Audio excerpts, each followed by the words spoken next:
Hi, I'm Sarah, and I'm one of the teachers working with the Chinese Canadian National Council for Social Justice.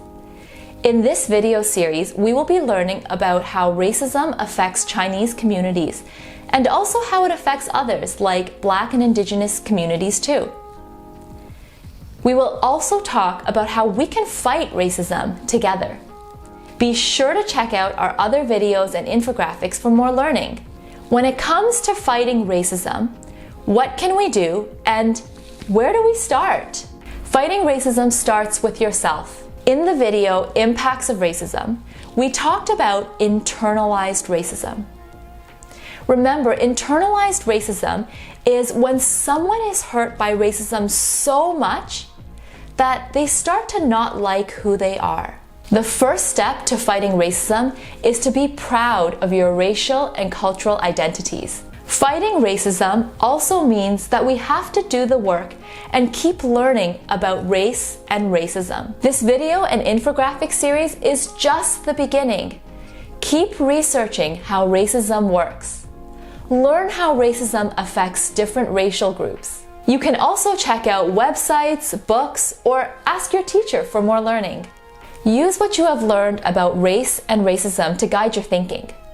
This means being more careful about stereotypes and watching out for racist actions or words. To fight racism, we also have to be proactive. We can't wait for it to happen to us or to someone we care about before we start learning about race and racism. Fighting racism starts now. Get to know people from different races and cultures, and value each race and culture equally. We can also be proactive by learning the words and the skills to fight racism so that we can speak up and we can take action if it happens to us or if it happens to someone we know. Get involved in clubs and programs at your school or in your community that fight against racism. To understand racism, we also need to think about the difference between equity and equality. Equality is when different people are respected equally and get the same kind of help. The difference with equity is that people get the help that they need based on their differences. Here's an example. Black, Indigenous, and Asian communities all experience racism differently. That means that each of these communities will need different things when it comes to fighting against racism.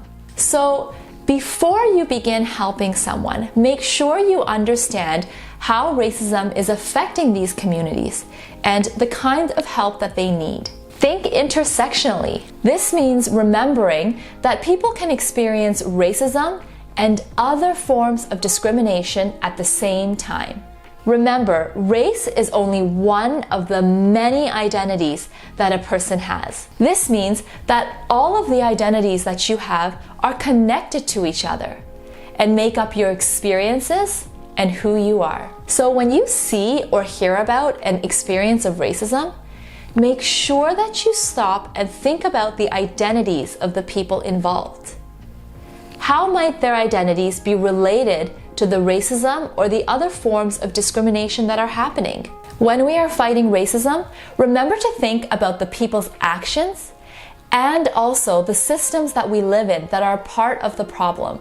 Find out how they are hurting or treating others unfairly. So, when it comes to fighting racism, we've talked about how it's important that we start with ourselves. And we've also talked about how we need to be proactive. But what can we do if racism happens to you or to someone you care about? Start off by looking around at your environment. See what kinds of people are around you and ask yourself, do you think they'll help? Do you trust them?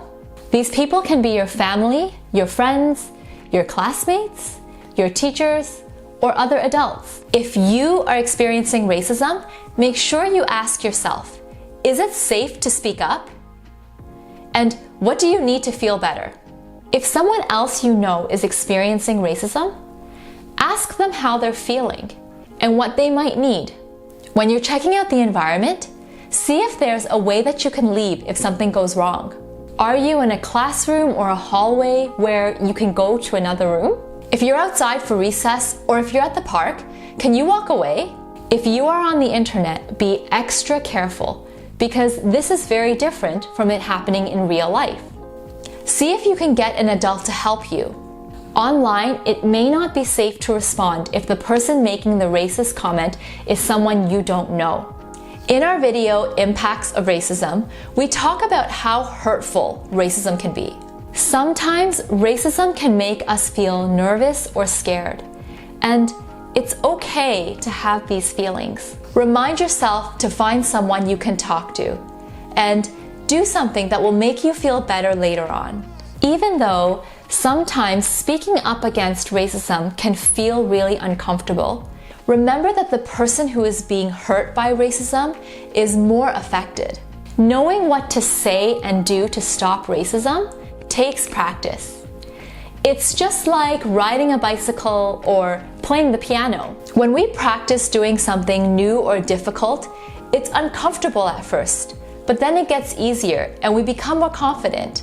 Speaking up and fighting racism is the same way. It just gets easier the more we practice how to do it. Remember that there isn't always a perfect time to do what's right, and that doing what's right comes from your understanding of what hurts others. Thanks for watching our video series. If you haven't checked out our other videos, make sure you go back and have a look. These videos will help you to understand how race and racism work. We also have an amazing infographic series that you need to check out. They talk about how racism is experienced by Black, Indigenous, and Chinese communities.